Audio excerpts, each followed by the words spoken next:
Hello friend, learning training channel में आपका स्वागत है। अभी हम बैंक निफ्टी को एनालाइज करेंगे, ठीक है। ज़्यादा बड़े टाइम फ्रेम में नहीं जाएंगे क्योंकि हम जो ट्रेड करते हैं उसी को समझेंगे। छोटे टाइम फ्रेम में समझेंगे और क्या करेंगे, ये टेक्निकल एनालाइज है, ठीक है। इसको समझेंगे प्राइस एक्शन के अकॉर्डिंग मार्केट क्या बन सकता है, थोड़ा सा साइकोलॉजिकल भी समझेंगे। चलते हैं, वीडियो को शुरू करते हैं। सबसे पहले 30 मिनट के टाइम पे में हम स्ट्रक्चर जो इसका पैटर्न जो बन रहा है उसको समझने की कोशिश करते हैं। सबसे पहले देखो, मार्केट 30 मिनट टाइम पे नीचे से एक सपोर्ट ट्रेड लाइन, जो मार्केट बार बार क्या कर रहा है, मार्केट यहाँ पे बार बार सपोर्ट लेते हुए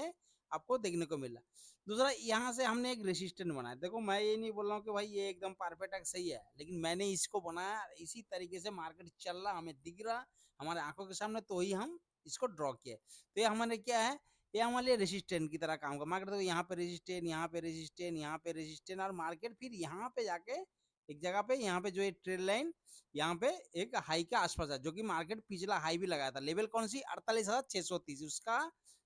हाई भी इसी लेवल का आसपास क्रॉसिंग हो रहा है। दूसरा, इस लाइन का जो रेसिस्टेंट लाइन है, इस लाइन का एक और खूबिया है। अगर आप देखोगे तो पहले रेसिस्टेंट था, लेकिन जैसे ही मार्केट ने इसको गैप अप दे दिया और इसको ब्रेक कर दिया ना ऊपर की साइड, देखो मार्केट फिर इसको सपोर्ट मान रहा, तो सपोर्ट की तरह एक्सपेक्ट कर मार्केट यहीं से बुलिश मूवमेंट हो रहा था। मतलब मार्केट यहाँ से देखो बार बार यहाँ बुलिश है, और जैसे ही मार्केट फिर गैप डाउन दे दिया, फिर इसको रेसिस्टेंट की तरह रिएक्ट कर रहा है, यहाँ पे रेसिस्टेंट। तो मार्केट अभी उसी लेवल के आसपास आके रुका है।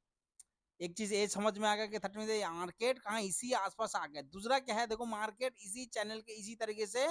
फॉलो करते हैं। मार्केट यहाँ पे देखो काफी टाइम लगा है मार्केट यहाँ से यहाँ तक आने के लिए। अभी इसी लेवल पे हमें क्या करना है, सबसे पहले हमें जल्दीबाजी नहीं करना, हमें मार्केट को डिसाइड करना है कि भाई इसको रेसिस्टेंट की तरह रिएक्ट करे ए लाइन को, या इसको सपोर्ट की तरह एक्सपेक्ट करेगा। सपोर्ट की तरह एक्सपेक्ट करने के लिए क्या करना पड़ेगा, या तो गैप अप ओपन होना, या तो मार्केट को ब्रेकआउट करके टाइम लगाना पड़ेगा। टाइम कितना, 30 मिनट प्लस। अगर टाइम बिताता है मार्केट इसका सपोर्ट बना तो फिर हम यहीं से बुलिश ट्रेड, और नहीं तो मार्केट क्या करे, इसको रेसिस्टेंट की तरह रिएक्ट कर सकता है। फिर मार्केट क्या करे, नीचे इसी तरह फिर इसी लेवल पे हो सकता है मार्केट इसी फॉर्मेशन को पाले। तो हम यहाँ से फिर पुट का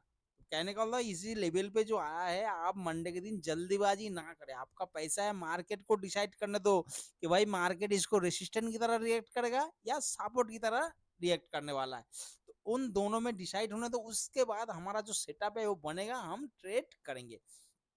दूसरा बात है कि यहाँ पे तो ये चीज समझ में आएगा सिंपल कि भाई यही हमारा रेसिस्टेंट है, ही सपोर्ट है। दूसरा देखो, यहाँ पे तो वीडियो तो हर कोई देख रहा है, जो भी बैंक निफ्टी में ट्रेड कर रहा है वो भी इसी तरीके से ही बनाया होगा ना। लाखों आदमी इसी तरीके से बनाया, तो इतनी आसानी से मार्केट ऊपर जा रहा है, सपोर्ट बनेगा फिर पुलिस, ऐसे भी तो नहीं होगा। हो सकता है कि मार्केट ट्रैप के लिए फास्ट में ही ऊपर साइड चला जाए, तो आपने क्या करना, देखो फास्ट में ऊपर साइड चला गया तो कई बंदे बिगनर क्या करेंगे, तो मार्केट क्या सोचेगा, भाई मार्केट इस चैनल को फॉलो कर दे, अभी तो भाई मार्केट एकदम ऊपर जाने वाला, तुरंत यहाँ पे कॉल बाई करेगा। तो हो सकता है मार्केट, हो सकता है आपके यहाँ पे फेक ब्रेकआउट करके ऊपर चला जाए, फिर मार्केट इसी तरीके से नीचे आ जाए। तो इसीलिए बोल रहा हूँ, कम से कम 30 मिनट, 5 मिनट में नहीं, 15 मिनट में, कम से कम 30 मिनट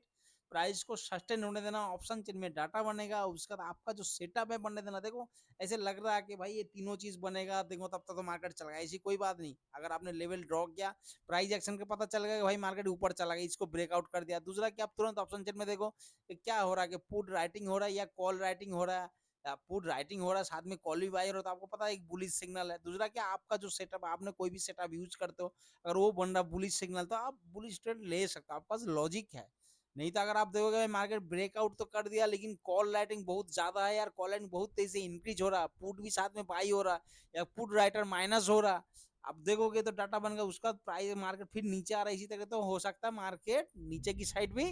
आ जाए। ठीक है, तो इसी तरीके से आपने प्राइस एक्शन हमने देख के ट्रेड करना है। अभी चलते हैं 5 मिनट के ट्रेंड पे। मैं बायर हूँ, 5 मिनट पे ट्रेड करता हूँ, और बायर के लिए देखो हमें मूवमेंट चाहिए ना। मूवमेंट क्या चाहिए, मार्केट सेलर क्या है, सेलर क्या सेल करते हैं भाई, इसके नीचे या ऊपर नहीं जाना चाहिए मार्केट, तब जाके ट्रेड वो लोग कर देते भाई, मार्केट साइड पे तभी पर। लेकिन हमें तो ऐसे नहीं, हम बायर है, तो हमें क्या, मार्केट जैसे ट्रेड किया तो हमें मूवमेंट चाहिए, हमें मूवमेंट चाहे बेशक पूरा दिन बैठना पड़े। इसलिए बोला, अगर मार्केट जब तक ऊपर जाके सस्टेन ना करे तब तक हम ट्रेड ना करें। दूसरा, अगर फेक ब्रेकआउट करके फिर नीचे साइड आ जाए तब तक हम बियर साइड में ट्रेड नहीं करें। जरा मार्केट यहाँ से 30 मिनट के टाइम दे, 5 मिनट पे एक ट्रेड लाइन यहाँ पे भी बना है, ये ट्रेंडिंग लाइन क्या कर रहा है, ये ट्रेंडिंग लाइन हमें बता रहा है कि भाई मार्केट जब तक इस ट्रेंड लाइन के ऊपर है तब तक हम बियरिश ट्रेड नहीं करेंगे। मतलब मार्केट देखो यहाँ पे सपोर्ट ले रहा है, यहाँ पे सपोर्ट ले रहा है, यहाँ पे सपोर्ट सपोर्ट सपोर्ट, तो इसी ट्रेंड लाइन को मतलब एक ट्रेंडिंग सपोर्ट लाइन हम मान सकते हैं कि मार्केट जब तक इसके ऊपर है हम बुलिश से माइंडसेट ज्यादा रखेंगे, बुलिश ट्रेड ज्यादा से ज्यादा करेंगे। ऐसी नहीं कि हम बियरिश ट्रेड लेंगे नहीं, बियरिश ट्रेड लेंगे लेकिन क्या करेंगे, क्वांटिटी को छोटा रखेंगे, टारगेट को छोटा रखेंगे, है ना। जब इस ट्रेड लाइन को ब्रेकआउट कर देगा तब हमें पता है हाँ मार्केट इस ट्रेड लाइन को मार्केट अभी नीचे साइड आना सकता है। तो सबसे पहले कल के लिए देखो, कल के लिए मार्केट मेरे हिसाब से हो सकता है मार्केट ब्रेकआउट अगर कर दिया तो बहुत जबरदस्त हमें पुट साइड एंट्री देखने को मिल सकता है। तो पुट बायर जो भी है, अगर बियरिश ट्रेड ज्यादा इंटरेस्ट है तो वो लोग तैयार रहना, सोमवार को हो सकता मंडे को आपको ये मौका मिल जाए। तो सबसे पहले लेते हैं अगर मार्केट साइड भी ओपन है, पहला साइड ओपन होते मार्केट इससे मतलब जो ऑल टाइम हाई आप देख रहे होगे यार 30 मिनट टाइम जो ऊपर सा जो लाइन हम बता रहा था वही ट्रेंड लाइन को, तो कौन सी लेवल है 48,630 जो ऑल टाइम हाई है। अगर मार्केट इसके नीचे 600 550 के ऊपर मतलब 580 90 यहीं पे 600 के आसपास काफी टाइम बीता रहा है, तो ज्यादा से ज्यादा प्रोबेबिलिटी है कि मार्केट इसको ब्रेकआउट करने वाला है। लेकिन उसके लिए क्या है, इसके लिए कम से कम 1 1.5 घंटा इसके नीचे टाइम लगाना पड़ेगा। आपने जब ये टाइम हो रहा है अपने ऑप्शन चेन को हर 3 5 मिनट पे आपने ट्रेली करते रहना, अपडेट करके ट्रेली करते रहना कि भाई मार्केट में क्या हो रहा है, कॉल बायर एंट्री हो रहा है या एक कॉल राइटर एंट्री हो रहा है या पुट राइटर एंट्री हो रहा है। आपने देखना अगर मानो यहाँ पे आप देख रहे हो कि भाई मार्केट 48,600 के पुट राइटर था 1 लाख, अब यहाँ पे 1 घंटे में आप देख लोगे 1 लाख से 1,50,000 2 लाख हो गया, काफी बहुत तेजी से इंक्रीज हो रहा है। और साथ में कॉल भी आ रहा है, तो मार्केट देना एकदम से बहुत तेजी से स्पाइक देगा, मार्केट ऊपर चला फिर रुकेगा नहीं। ठीक है, तो लेकिन उसके लिए क्या है, ये टाइम भी था, तो हमारे लिए क्या हो जाएगा एक गुड ब्रेकआउट भी इसको बोलता है। अगर मार्केट कोई रेसिस्टेंट के नीचे टाइम बिता तो उसके बाद वो ब्रेक करता है तो बहुत अच्छा ये ब्रेकआउट होता है, बहुत अच्छा मूवमेंट हमें देखने को मिल सकता है। पहला ऑप्शन। दूसरा क्या, अगर मार्केट यही साइड पे ओपन हुआ, ओपन होते ही मार्केट ने भाई फ्लो में 950 में मार्केट ओपन होते ही इसको ब्रेक कर दिया, तो ब्रेक कर दिया तो भाई अगर मानो यहाँ पे ब्रेक कर दिया तो सबसे पहले इसको हम हाई को मार्क कर लेंगे। अगर आप देखोगे ना मार्केट को नीचे गिरना तो ये बहुत बड़ा सा एक बड़ा ग्रीन कैंडल, अगला ग्रीन कैंडल भी यहीं पे ओपन होगा, मार्केट ऊपर की तरफ जाता था, फिर इन्वर्टेड हैमर या छोटा छोटा मतलब मार्केट में आप देखोगे ना ऊपर की साइड में आपको प्रेशर जो बोलते हैं ना वीक, इसको आपने देखना कि भाई मार्केट का मतलब सेलर एक्टिव है, मार्केट प्राइस तो ऊपर जा रहा है लेकिन सेलर फिर नीचे लाके रुक रहा, सेलर नीचे। अगर इसी तरीके से आता है मार्केट जैसे ही 48,630 को फिर नीचे साइड ब्रेकआउट करता है, मतलब कहने का प्राइस एक्शन इसी तरीके से अगर बने तो आपने तुरंत यहाँ पे अगर आपको कोई भी बियरिश कैंडल बने और आपका सेटअप बने तो आप यहाँ से तुरंत ये जो ऊपर हाई जो लगाया गया स्विंग के लिए या जो कैंडल अगर इसी तरीके से मानो इन्वर्टेड हैमर कोई बना तो इसका अगर, तो इसका तुरंत का आपने क्या करना है, ये सेल सिस्टम में लगाना। देखो भाई ये बहुत जरूरी है ऐसे मूवमेंट में, क्योंकि कई बार होता है बड़ा कैंडल बनेगा ना आपको बहुत ज्यादा लॉस देंगे, तुरंत आपने ये सेल लेना, पुट में एंट्री करना। पहला टारगेट लेना 48,190, दूसरा ये ट्रेंड लाइन जो मैंने बोला था इसके ऊपर जब तक रहेगा तो हम बुलिश माइंडसेट से। और देखो यहाँ पे bearish trade manual price action proper बना, डाटा थोड़ा सा देखना ऑप्शन चेन में, यहाँ पे अपना सेटअप बनेगा, ये बहुत अच्छा सेटअप मिलेगा आपको पुट में एंट्री के लिए, और बहुत अच्छा जबरदस्त टारगेट आपको देखने को मिलेगा छोटा सा एसएल के साथ। अब यहाँ तक एक एंट्री पॉइंट बना सकते हो, आप अपना रिस्क मैनेजमेंट करके यहाँ तक एक ट्रेड ले सकते हो, पहला। दूसरा, अगर मार्केट यहीं से ऊपर गया भाई अच्छी बात है, ऊपर चला मन ऊपर हाई बना दिया मार्केट, इसके बीच में टाइम था तो हमें कोई इंटरेस्ट जब तक ये हाई को ब्रेक ना करे, ठीक है तब तक ब्रेक। अगर मार्केट इसको और प्राइस सस्टेन कर रहा, पहले हाई बनाया फिर इसी तरह से सस्टेन कर, जैसे हाई को ब्रेक करेगा या मार्केट कोई यहाँ पे बुलिश इस तरह ऊपर गया फिर इसी तरीके से प्राइस एक्शन बन रहा, आप देख लो कि भाई मार्केट यहाँ से बुलिश प्राइस एक्शन, तब जाकर आप बुलिश ट्रेड ले सकते हो। लेकिन उसके लिए क्या है, यहाँ पे कम से कम 30 मिनट प्लस प्राइस को सस्टेन होना चाहिए, साथ में ऑप्शन में डाटा बनना चाहिए और आपका सेटअप बनना चाहिए, तीनों चीज मिलेगा तभी आप ट्रेड करोगे। इससे क्या होता है कि बेशक प्रॉफिट आपका कम होगा लेकिन एक्यूरेसी आपका 100% ज्यादा होगा, आपके अंदर कॉन्फिडेंस बिल्डअप होगा कि हाँ मैंने ये सारे चीज देखा और इसकी वजह से मैंने, आपके पास एक लॉजिक होगा प्रॉपर कि हाँ भाई मैंने ये सारे इन वजह से मैंने एक बुलिश ट्रेड लिया हूँ, ठीक है।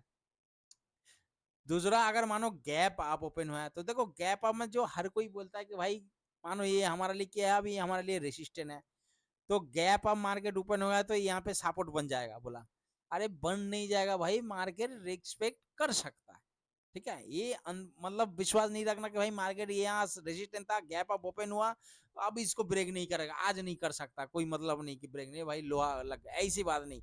मार्केट रिस्पेक्ट दे सकता, नहीं दे सकता, कोई भरोसा नहीं है। कोई ये नहीं कह सकता लिख के कि भाई मार्केट यहीं से रिवर्स हो ही जाएगा 100 में 100%। मार्केट अगर गैप अप ओपन हुआ, यहाँ पे क्या हमारे लिए एक लॉजिक मिलता है, अगर मार्केट 9:15 पे ओपन हुआ, नीचे आया, ये हमारे लिए रेसिस्टेंट था, हो सकता मार्केट इसको सपोर्ट की तरह रिएक्ट करे, तो हम यहाँ से कॉल साइड का प्लानिंग कर सकते हैं। क्यों? इसके नीचे का क्लोज तुरंत मेरा एसेल एसेल हो गया छोटा, सबसे बड़ा टारगेट मतलब क्या है, इस टारगेट से ज्यादा क्या वैल्यू है हमारे लिए भाई, मैं सबसे ज्यादा वैल्यू इंपॉर्टेंट मानता हूँ एसेल को, कि भाई मेरा एसेल छोटा है, टारगेट पहला टारगेट मार्केट जहां से ओपन हुआ, अगर मार्केट यहीं पे भी ओपन नहीं हुआ, अगर मार्केट 9:15 मार्केट नीचे आया, 15 से 30 सेकंड के अंदर आपने यहीं पे कॉल एंट्री ले लिया और मार्केट इसी जगह क्लोज दे दिया, मतलब 9:15, कई बार तो ऐसे होता है मार्केट में उसी कैंडल पे एंट्री और उसी कैंडल पे एग्जिट भी होना पड़ता है। अगर आप देखोगे 9:15 में मैं भी ट्रेड करता हूँ, तो कई बार ऐसे भी मौका मिलता है कि भाई उसी कैंडल में नीचे ट्रेड बाई किया और तुरंत ऊपर कैंडल जाके ही दूसरा पहला कैंडल में एग्जिट भी होना पड़ता है। अगर मार्केट इसके बीच में भी क्लोज दे दे, तो आपके पास एक टाइम है कि मार्केट हो सकता है थोड़ा सा ऊपर जाए, क्योंकि देखो मार्केट में आपको आपने फर्स्ट मॉर्निंग में फर्स्ट ट्रेड 9:15 में एंट्री ले लिया और मार्केट आपसे जहां से आपने बाइंग किया, बाइंग प्राइस से ऊपर है, तो आप यहाँ थोड़ा सा वेट कर सकते हो सकता है मार्केट टाइम लगा के थोड़ा सा ऊपर जाए, तो आपको अच्छा प्रीमियम मतलब एक टारगेट अच्छा मिल सकता है। ठीक है, दूसरा क्या है, एसेल छोटा रहा सबसे बढ़िया है कि भाई एसेल मेरा छोटा, टारगेट 1:3 के आसपास, उससे ज्यादा भी हो जाता, तो ये टारगेट देखने को मिल सकता है, तो इस तरीके से भी आप प्लान कर सकते हो बाइंग साइड का। दूसरा, अगर मार्केट यहीं पे ओपन हुआ, अगर धीरे धीरे करके नीचे आ रहा, तो भाई देखो बीच में तो मैं कोई ट्रेड नहीं करूंगा, ना ही मैं बोलूंगा कॉल बाई ना ही पुट बाई, मैं ट्रेड करूंगा नहीं, और मैं मुझे सजेस्ट करोगे पूछोगे तो मैं ही बोलूंगा कि भाई या तो मैं इसी लेवल को जाने देना, या तो मार्केट नीचे जो हमारा 48,190 इसी लेवल पे आने देंगे। अगर मार्केट इसको ब्रेकआउट करता है, तो फिर हम ये इस लाइन देंगे, ये हमारा फिर नो ट्रेडिंग जोन है कि इसके बीच में, क्योंकि मार्केट अगर यहाँ से सपोर्ट लेके जब तक फिर 190 के ऊपर हुआ, फिर यहाँ से बुलिश ट्रेड करेंगे, फिर इसके नीचे एसेल हो जाएगा। क्यों, देखो भाई मैं हमेशा एसेल, आप लॉजिक को समझो, मानो मार्केट नीचे नीचे आ रहा है, आपने बोला भाई मार्केट टाइम लगा, मैंने यहाँ पे अगर यहाँ से कोई बुलिश प्राइस एक्शन बनेगा इसी तरीके, तो फिर यहाँ से 48,190 से बुलिश टारगेट लेंगे। पहला टारगेट 48,630 ऑल टाइम हाई है, उसके बाद फ्लो में ब्रेक करा तो हम एसएल को ट्रेल करते हैं। अगर मार्केट इसको ब्रेक कर दिया, मानो 48,190 का, आप देखो यहाँ पे अगर ब्रेक कर दिया, तो यहाँ से यहाँ तक स्कैल्पिंग कर सकते हो, मैं ये नहीं बोलूंगा, छोटा सा क्वांटिटी के साथ इसके ऊपर का अगर इसे लोगे, तो यहाँ से यहाँ ट्रेड लाइन, अगर मैंने यही ट्रेड लाइन को सपोर्ट बना रहा, फिर तो फिर यहाँ से यहाँ तक ट्रेड मत करना, फिर ट्रेड हमें अच्छा ट्रेड कब मिलेगा, 190 के ऊपर, क्योंकि मार्केट हो सकता है, देखो मार्केट इसी तरीके से आया है और फिर आपने इसके ऊपर नहीं करा, आपने यहीं से कॉल ले लिया, मार्केट इसी तरीके से नीचे आया, मतलब नया हाई ना लगा, इसी तरह ब्रेकआउट कर देगा, समझ गए, तो इसीलिए इसके ऊपर जाने देना, 15 मिनट प्राइस सस्टेन रिटेस्ट होने देना, यहाँ पे कोई बुलिश कैंडल बना, तो यहाँ से आपका क्या हो जाएगा, देखो यहाँ से सेम वही हो रहा है, एसेल छोटा 48,190 के नीचे एसेल लग जाएगा, और टारगेट कहाँ 48,630 तक आप टारगेट लेके, और इस तरीके से प्राइस एक्शन भी बनेगा, एक बुलिश प्राइस एक्शन बन जाएगा। अगर ज्यादा ही गैप डाउन हुआ, सेम वही है, इसको फ्लो में ब्रेक कर रहा, अगर इसको फ्लो में ब्रेक कर रहा, तो भाई मैं 5 मिनट का कैंडल प्रॉपर क्लोज होने दूंगा, अगर नीचे क्लोज कर रहा तो मुझे कोई इंटरेस्ट नहीं, हम इंतजार करें इस ट्रेड लाइन, अगर इस ट्रेड लाइन में कोई बुलिश प्राइस एक्शन इसके ऊपर बनेगा, तो हम यहाँ से ट्रेड करेंगे, ना कि यहाँ से ट्रेड करेंगे, हम यहाँ से बुलिश ट्रेड लेंगे, इसके नीचे ए सेल, यहाँ तक टारगेट बनेगा, ठीक है, यहाँ तक हमारा टारगेट बनेगा पहला। दूसरा, अगर मार्केट यहाँ से ओपन हुआ, गैप डाउन फ्लो में ब्रेक करा, नहीं नीचे नहीं, इसके ऊपर क्लोज दे दिया, अगला कैंडल इसके ऊपर ट्रेड करा, तो आप फिर यहाँ से क्या करो, इसी कैंडल का क्या 190 के नीचे ऐसे लगा, यहाँ से बुलिश ट्रेड ले सकते हो, कहना समझो, मार्केट अगर गैप डाउन ओपन हुआ और ओपन होते पहले नीचे गया, लेकिन ऊपर जाके हैमर बना दिया, अगला कैंडल इसके ऊपर ट्रेड करा, आप तो यहाँ से एक बुलिश ट्रेड का प्लानिंग कर सकते हो 48,630 के लिए, और इसके नीचे का आप इसे लगा सकते हैं। अगर ज्यादा ही बड़ा गैप डाउन और ज्यादा बड़ा गैप अप ओपन होने के बाद, मैं बोलता हूँ हमेशा 30 मिनट मार्केट को देना, प्राइस एक्शन बनने देना, मार्केट कोई ना कोई सपोर्ट बनेगा, रेजिस्टेंस बनाएगा, कुछ ना कुछ प्राइस एक्शन क्रिएट होगा, उसके मुताबिक आपने प्लान करके ट्रेड करना, उसके नजदीक जो सपोर्ट या रेजिस्टेंस मिले उसको आप मार्केट को आने देना, उसी लेवल पे देखना प्राइस एक्शन क्या बन रहा, डाटा क्या बन रहा, आपका सेटअप बनेगा, आप ट्रेड कर सकते हो। ठीक है दोस्तों, आशा करता हूँ कि मंडे के दिन आपको कोई दिक्कत नहीं, बैंक निफ्टी में किस तरीके से कौन सी लेवल से आपको किस तरीके के आपने प्लानिंग बनाना, कौन सी लेवल से बुलिश या बेयरिश। हो सकता है, जो मेरे अनुमान है कि मार्केट में मंडे के दिन थोड़ा सा गिरावट हमें देखने को मिल सकता है। तो पुट वायर अगर जो भी हो तो एक्टिव है, तो वायर कोई भी, मैं भी वायर हूँ, चाहे कॉल वायर हो put wire, in put side में हो सकता है हमें मौका देखने को मिल सकता है मंडे को। ओके फ्रेंड, आशा करता हूँ कि आप लोगों को अच्छा लगा वीडियो एनालाइज जानकारी अच्छा लगा तो प्लीज चैनल को लाइक और सब्सक्राइब जरूर करो। Okay, good bye.